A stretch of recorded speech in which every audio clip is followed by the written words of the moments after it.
Okay, so I'm gonna take advantage of the fact that I have some free time and I'm gonna do a second program today.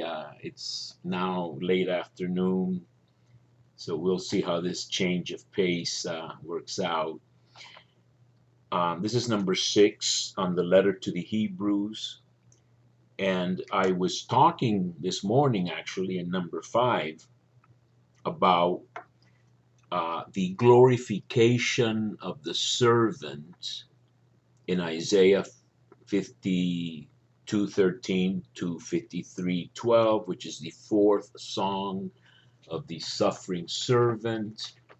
And to review what I said that may have sounded complicated, in the Hebrew, there's a triple exaltation of the servant. In the very first line, famous line, behold, my servant shall prosper, which I prefer shall have insight. Intellegit, the Vulgate has it right, etc. Using an interesting Hebrew verb for having insight, which is applied to the Messiah, or the Davidic shoot, righteous sprout in Jeremiah 23, and in other places that I don't want to get too carried away. But we said that in the Greek translation of that poem, the exaltation of the servant is reduced to two verbs. One is the being lifted up, and the other one is the being glorified. And I did speak about, perhaps quickly, that in the Gospel of John, you have key passages in the first part of John. The first 12 chapters in John are known as the book of signs. And in John 3:14, as Moses lifted up the serpent in the desert, so must the Son of Man be lifted up. And in John 8:28, when you have lifted up the Son of Man, you will know that I am, almost a divine appellative. And then we also mentioned that in John 12:32, when I am lifted up from the earth, I will draw all men to myself. And we said that in Aramaic, which presumably Jesus would have been speaking, this verb zakaf has a double meaning: to be lifted up as you lift up a book or you exalt somebody, or to crucify, which is a form of lifting up. And we actually said that in Ezra, the book of Ezra, chapter 6, verse 11, which is in Aramaic, not in Hebrew, they actually use this verb for impaling or hanging, or, you know, the equivalent of crucifixion, but without the I guess the Roman way of doing it. For if somebody who has violated something or other, we don't need to get into that, but it's actually used in the Old Testament in an Aramaic passage. And I think we can rock solid, determine that Jesus himself spoke about whoever humbles himself will be exalted, and whoever exalts himself will be humbled. And I think that it's not impossible that he used this pun about being crucified as his showing who he was and his glorification, now more probably in Johannine theology and language. I don't know that Jesus himself spoke of that, but in any case, I think he was confident that his being humbled and crucified would result in a vindication or exaltation, and perhaps the idea of glorification or honor, the kavod, word in Hebrew is used for honor your father and mother. It's normally used to mean glory. So that the glorification of the servant in the Greek of Isaiah 52:13 and the glorification of Jesus in the book of glory, which is what the second part of John is called. So from chapter 13 on, it's the book of glory. And it begins with the foot washing, where Jesus acts like a slave or servant or doulos or ebed or pies that we talked about, the servant or child of God of Isaiah in the Greek. And in fact, a bit before in the Gospel of John, chapter 12, the conclusion of the book of signs is precisely by quoting Isaiah 53:1. Who has believed our report, and to whom has the arm of the Lord been revealed?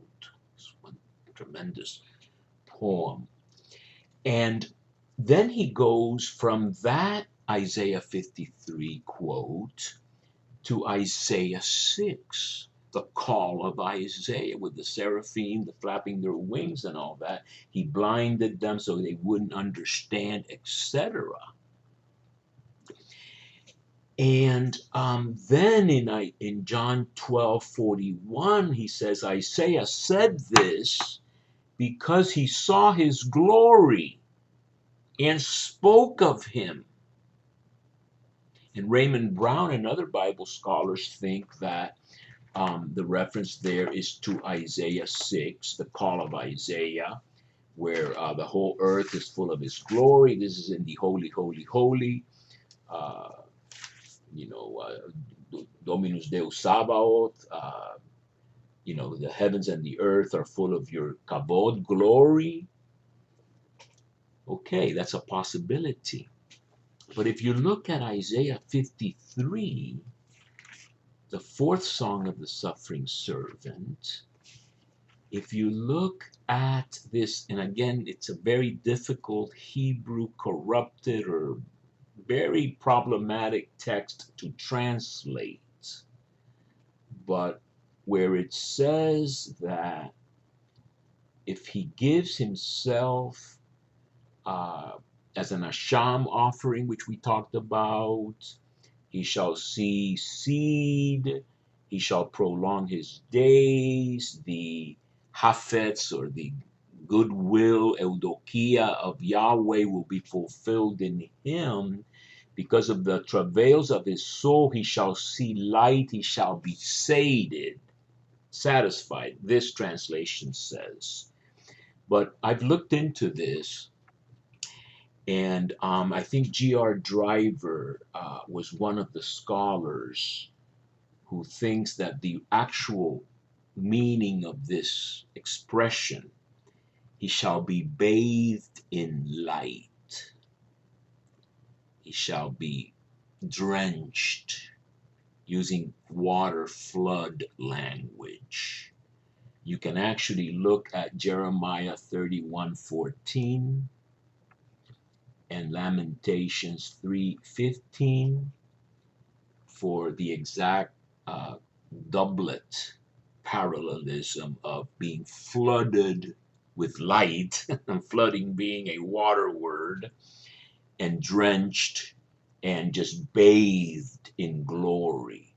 So you have a basis not only in Isaiah 6 to say that John or Jesus or Isaiah saw his glory and spoke of him, maybe referring to Yahweh. You also have a basis for saying that John means Isaiah saw his glory, Jesus's, in the fourth song of the suffering servant and spoke of him. This glory thing is very important. The book of glory is called that because the second part of John is going to be, glorify me, Father, with the glory I had with you from the creation of the world, etc., which is a manifestation of the very nature of God. And then intimately allied to it is the glorification of Jesus. And this is very interesting and important because in the letter to the Hebrews, chapter 5, which is another passage that is often mistranslated, but I think usually the King James gets it right, etc. It says that in 5:5 of Hebrews, in the same way, neither did Christ glorify himself to become high priest, but he got it or obtained it from the one who said to me, "You are my son, today I have begotten you." Psalm 2, verse 7, which is a messianic adoption type of psalm, which we said before, and from chapter 1 in Hebrews. Now in chapter 5, it's now again associated, or at least associated here, with Psalm 110, "You are a priest forever according to the order of Melchizedek. The Lord said to my Lord, sit at my right hand until I put your enemies for a footstool." So you've got language regarding the glorification of Jesus. Neither did Christ glorify himself to become high priest, but the one who said to him, "You are my son." So that this glorification of Jesus is tantamount to priestly or high priestly ordination. So that this glorification of Jesus is tantamount to an anointing as high priest, as became the norm in the Old Testament. The priests were the anointed, sort of supplanting the king messiahs that were anointed. And here you have explicitly the reference to the order of Melchizedek as a type of priesthood that is not Levitical. We've discussed this before, and we'll get to that later. But again, staying with Hebrews 5 and this topic of Christ as priest, to which I am trying to give a background, which we're going to have to probably go over and over. It says that Christ, in his mortal days of his flesh, offered, cries and pleas to the one who could save him, and he was heard because of his piety, etc. And even though being a son, he learned obedience through what he suffered. So Christ was disciplined, as I think is in line with Isaiah 53. And it says here, and having arrived at perfection, or having been perfected, he became a cause of salvation, eternal salvation, for those who believe or obey him, proclaimed by God, high priest, according to the order of Melchizedek. What is this perfection? What is this perfection in Hebrews 5:9? What is this perfection in Hebrews 5:9? And having been perfected, he became, for all who obey him, a cause of eternal salvation. My professor, Father Vanois, again, he became a cardinal later, said that this perfection in Hebrews 5:9 is a Greek allusion to the ordination of Aaron in the book of Exodus. where the famous expression in Hebrew for ordaining a priest or a high priest, which is literally to fill the hands, maybe with the sacrifices or something. That's how the Hebrew Bible expresses priestly ordination. You shall fill the hands. But in the Greek translation, they translate, instead of fill, they say you shall perfect the hands. That's the Greek way of expressing priestly ordination. So that Cardinal Vanois or Father Vanois explained this perfection of Jesus in Hebrews 5 as his priestly ordination, coming out of his suffering. So when you couple that with the notion that his glorification is priestly ordination, just a few verses before, with the book of glory in the Gospel of John, where he's on the cross and glorified, where his Last Supper discourse there is the priestly discourse, where in John 6 he's called the Holy One of God in the Eucharistic discourse in Capernaum, where there is some priestly connection there, in that Christ in this gospel doesn't do a Last Supper Seder, he does a Last Supper foot washing, but in chapter 6 he does an extensive Eucharistic eat or chew my flesh, drink my blood reflection, actually with some sort of mixing in with the word, giving nourishment. And we were talking about the word made flesh in the Gospel of John, and now you have the word becoming Eucharist or flesh and blood. They don't talk about body in John, they talk about flesh. So you have that. So that's priestly kind of stuff. And then in the Gospel of Mark, in the very first exorcism, in Mark 1, what the demon or demoniac calls him is the Holy One of God, which the great German exegete Ernst Lohmeyer said is really a priestly appellative, a way of referring to a priest. And he cites Psalm 106, verse 16, where Aaron is called the Holy One of Yahweh. I have another one here, Psalm 99:6, which I forget if it's a reference to Moses in the same manner. 99:6, it says Moses and Aaron among his priests.